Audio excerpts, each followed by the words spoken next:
What's going on, vibers? It's your boy J.S. Vaughn. And guess what, y'all? We back with another one. I ain't trying to waste y'all time. So let's just jump right into the video, fam. Let's go, let's go, let's go. Y'all already know, fam. Let's go. And Kris, before we do it, I'd like for you to tell the story of Why Me, Lord. I think it was inspired by Larry Gatlin, wasn't it? In a way. I was moved by a song I heard him singing in church. Was it Help Me? Help Me. Yeah. As a matter of fact, yeah, it was. Wasn't it? It was at Jimmy Snow's church. You took Connie Smith to church, or she took you to church? She took me to church. We had, the night before, we'd been down in Cookeville with a bunch of people doing a benefit for Dottie West's high school band or something. Mm-hmm. And then Connie took me over to church the next day to Jimmy Snow's church. Mm-hmm.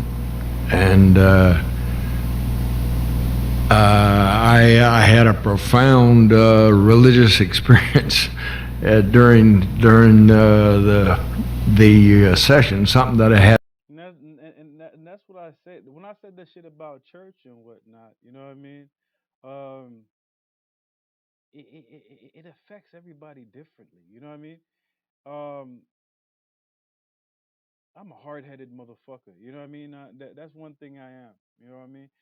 Um, and a lot of freaking values and things that the Bible freaking has in it. I think they're very positive and very good for a lot of people. You know what I mean? And but in the same token and shit, and that's why I feel like I'm blessed to have been raised in the church. So I never talk bad about the freaking church and whatnot. But like, it's not something that like I stopped being religious because of like what happened with the Catholic Church in like I think the early '90s and early late '90s, early 2000s and whatnot with with the priests and whatnot. And I couldn't muster what the priests were doing to the altar boys and all that type of shit. It was not a good look, and it stained who I was as an individual, that I was part of that religion. You know what I mean? And I started seeing things in a different light, and the church couldn't answer certain things that I want. But I do think that for a lot of people that need guidance and whatnot, the church is definitely a great place for them. You know what I mean? Just not for me. But I like what he said here. You know what I mean? During the session, something that I had never had happened to me before, and why me came out of it. It was a very personal experience then. Yeah. Why me exactly? Why me came out of it. It was a very personal experience then. Yes, it was. Everybody was kneeling down, and Jimmy said something like, "If anybody's lost, please raise their hand." And I was kneeling there, and I don't go to church a lot, and the notion of You could tell that it's very emotional to him and whatnot, because the way that he's stuttering is like a nervous anxiety type stuttering and whatnot. I have that shit. Like whenever I'm about to say something that I feel like is very hard for me to say and whatnot, the stuttering like freaking comes out like freaking 500%. You know what I mean? I don't go to church a lot, and the notion of raising my hand was out of the question. And I thought, I can't imagine who's doing this. And all of a sudden, I felt my hand going up, and I was hoping nobody else was looking, because everybody had their head bent over, praying. And then he said, if anybody is ready to accept Jesus, something like this, come down to the front of the church. And I thought that would never happen. I found myself getting up and walking down with all these people and going down there, and I don't really know what he said to me. He said something to me like, "Are you ready to accept Jesus Christ in your life," or something? And I said, "I don't know. I didn't know what I was doing there." And he put me down. He said, "Kneel down here," and he. I can't even remember what he was saying, but whatever it was such a release for me that I found myself weeping in public, and I felt this forgiveness that I didn't know I even needed. Could we get you and Janie Fricky and Willie to do this? We'll sing harmony. You bet. We're Well, right we'll here. try. I'll do it in G, and I hope I don't mess up the band again.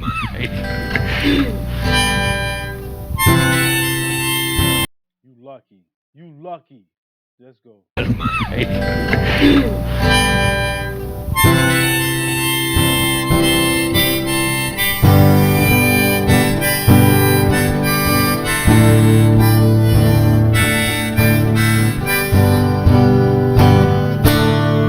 Why me, Lord? What have I ever done to deserve even one of the pleasures I've known? Tell me, Lord. And the funny thing about it is and whatnot, when it comes down to people thinking that they're not worthy of the Lord's prayers and all that type of stuff, it's usually a personal feeling. You know what I mean? It's usually self doubt. You know, and and if you have self doubt about yourself, that means whatever that you thought that was really bad that you were doing and whatnot wasn't really that bad. You know what I mean? Because people that do fucked up shit, you know what I mean? They don't feel like they doing fucked up shit. They just feel like it's another day. You know what I mean? They don't have freaking doubt. They don't have feelings of being a bad person because they feel like whatever they're doing is justified.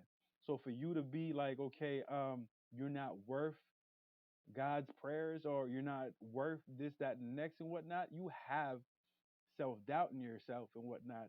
And that's step one to knowing that you're not perfect and to knowing that you are a sinner. And there is nothing wrong with being a sinner because we all are. We just have to recognize it and do better.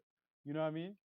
The moment that we think that whatever we're doing is right and no matter what we do, we're never wrong. That's the ultimate craziness. You know what I mean? So him being able to be in church and being in that freaking moment asking God why me and shit is because you are worthy of that. You know what I mean? Because the simple fact that you acknowledge the fact that you're not perfect. You know what I mean? That's bars right there, man. Let's go, fam. Tell me, Lord, what did I ever do that was worth loving you for the kindness you've shown? Lord, help me, Jesus, I've wasted it, so help me, Jesus, I know why.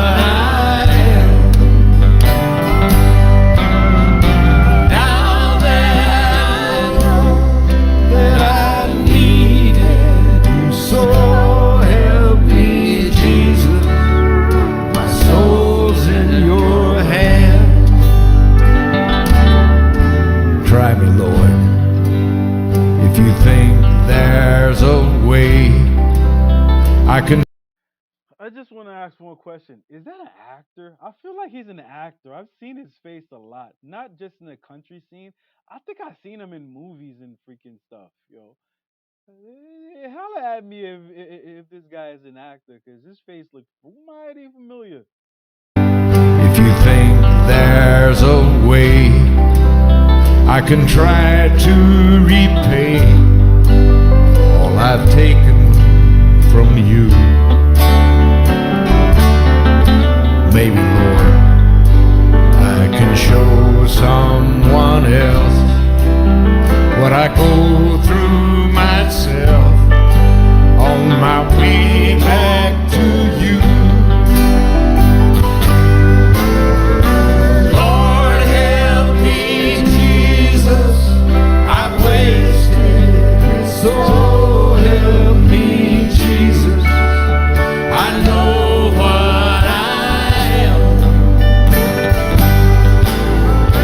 Now that I know that I needed you, so help me, Jesus, my soul's in your hand. Jesus, my soul's in your hand.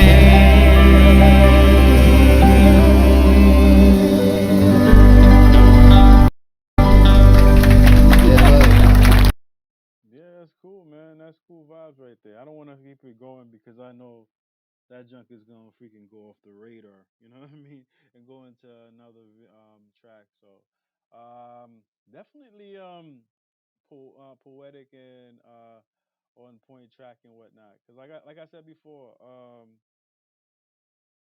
if you have the whereabout to be thankful and grateful for Jesus putting you in your hand and whatnot, that means you have empathy for other people and seeing your faults. Even like I said, man, like you have to really be a big shithead to not see fault in yourself. You know what I mean? And the fact that you see fault in yourself, that means you're an okay guy. You know what I mean? Because I feel like everybody that's living life and shit feel guilty about one thing or another. You know what I mean? Expressing the fact that you feel guilty about something is just accepting the fact that you feel guilty about something is just accepting the fact that you are human and you are mortal like everybody else. You know what I mean? Um, I definitely like the energy coming out this track and whatnot. Real nice real nice conversation with the Lord. You know what I mean? Or Jesus, as you may say. You know what I mean? But anyways, if you want more tracks from your boy right here, definitely put it down there in the comment section. I got y'all all day long and whatnot, yo. That being said, man, I'm gonna check you guys out next time, y'all, on the next video. Peace out, one love. Y'all already know. Let's go. I always say when your mission is done, then you can rest, you know? Hours after recording this video, Kris passed away. And I want to give my condolences to his family and friends and loved ones and whatnot. You know what I mean? Uh it's crazy how life shows you signs here and there and whatnot. And yeah, this one hit weird, you know what I mean? Because I knew him vaguely as an actor, and I didn't really know that he was a musician. So um, it kind of gave me like joy that I saw him in a different light, but in same token, it kind of made me feel like, okay, I'm never gonna get any new material country wise from him because his mission is done and he's on to the next journey, you know. But like that story he was telling in the beginning of before they started performing is like so pivotal and whatnot because you never know the path that is set for you until it's set for you.